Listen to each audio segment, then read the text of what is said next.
Language in a multilingual country. It has pushed our nation to develop one of the most largest cinema screens in the world. How else can we accommodate the representations of all cultures and traditions across Malaysia? Maybe the Ministry of Education is slipping in the Khat education so that the people read more. Whatever it is, it seems to be working. Surely everyone can appreciate the progress that's happening since the 80s. What?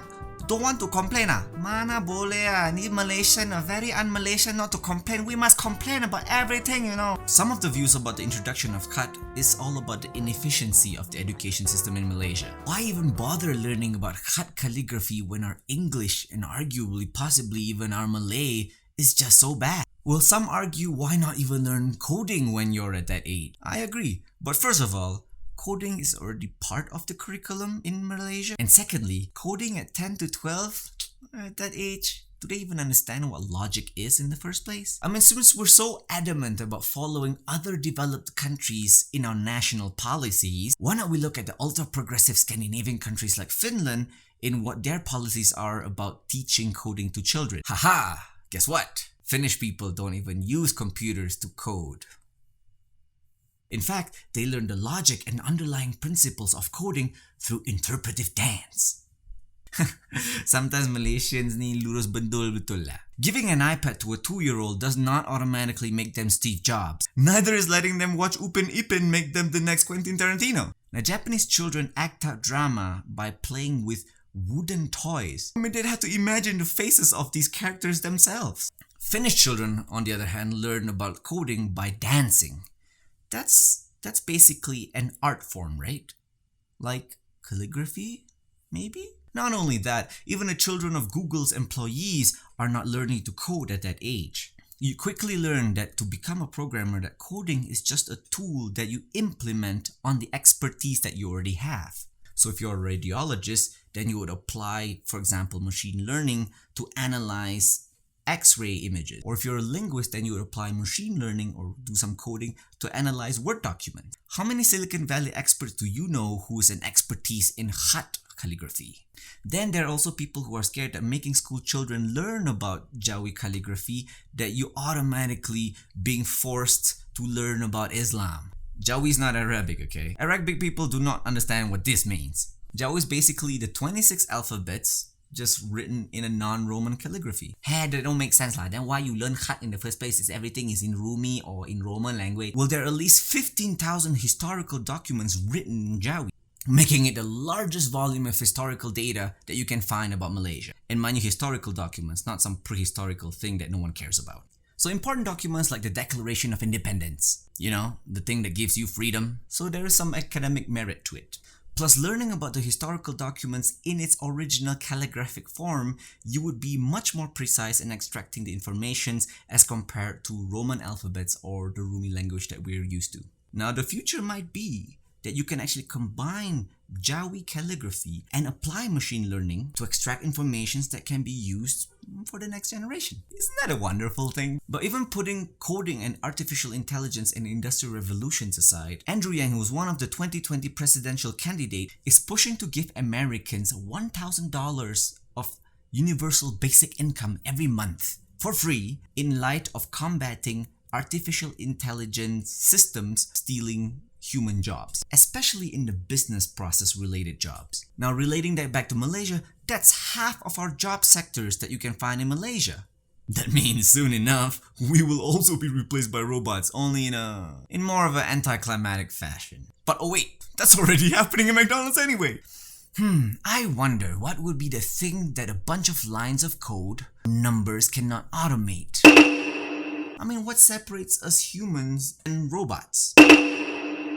Finally, there's also people who then claim, what's the point of learning Khat calligraphy, Jawi, which we will never use in the future? What's the purpose of this new language? Now, you've got a point. In fact, if you go to places like Little India or Chinatown, you would find multilingual signs everywhere as compared to monolingual signs, Bahasa Malaysia or Bahasa Melayu, that we're trying to push out for as a national policy. So there's some mismatch between the policies and what's being implemented in places like Little India and Chinatown. This makes sense, right? If your business model is to attract Chinese customers, then it makes sense for you to make signage which is in the Chinese language. The Chinese scripts will give informational value to the Chinese tourists so that they will come and buy their stuff. The Chinese language here is being used to maximize the economical utility, for example. Now the same can be said with English as well. But that would mean Bahasa Melayu or Bahasa Malaysia, it does not really have any economical merit to it.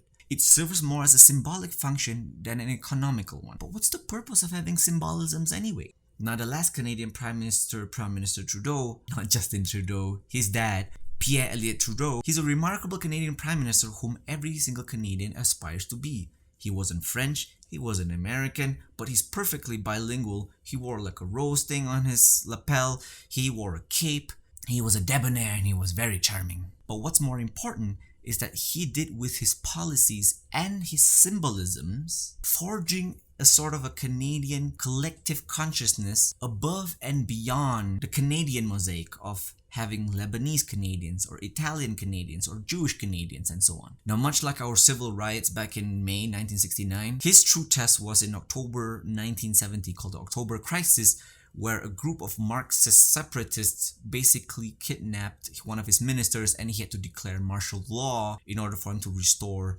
some sort of peace in his region. So you see, even in places like Canada, you would have problems with tribalism and multiculturalism. Multiculturalism is not an easy thing to handle. Now, from what I can see in Malaysia, we are losing that central Malaysian ethos. We are losing that Malaysian mosaicness. We are not assimilating well.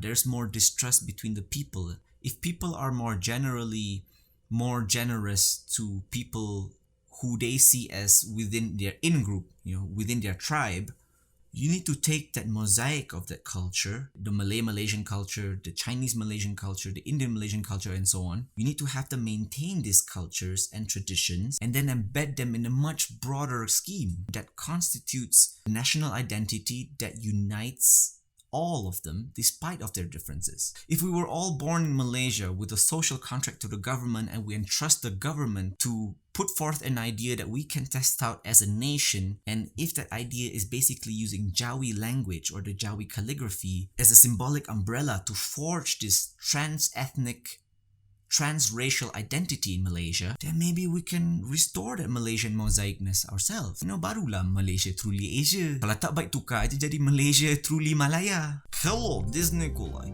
I really wish Malaysia politicians give Malaysian a little bit more credit in their intelligence. If they were to explain the underlying reason why they have this Jawi calligraphy in the first place, then maybe Malaysia will understand that better. Well, Nikolaj also want to learn Jawi calligraphy. We too have different alphabet than Romanic alphabet, and really nice.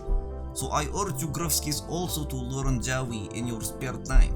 Now, as always, if you like my ideas, if you have more ideas to contribute, you can also put some of your comments down in the section below. And also, the bell, the subscription and notification bell as usual. Okay, that's all from me. Peace.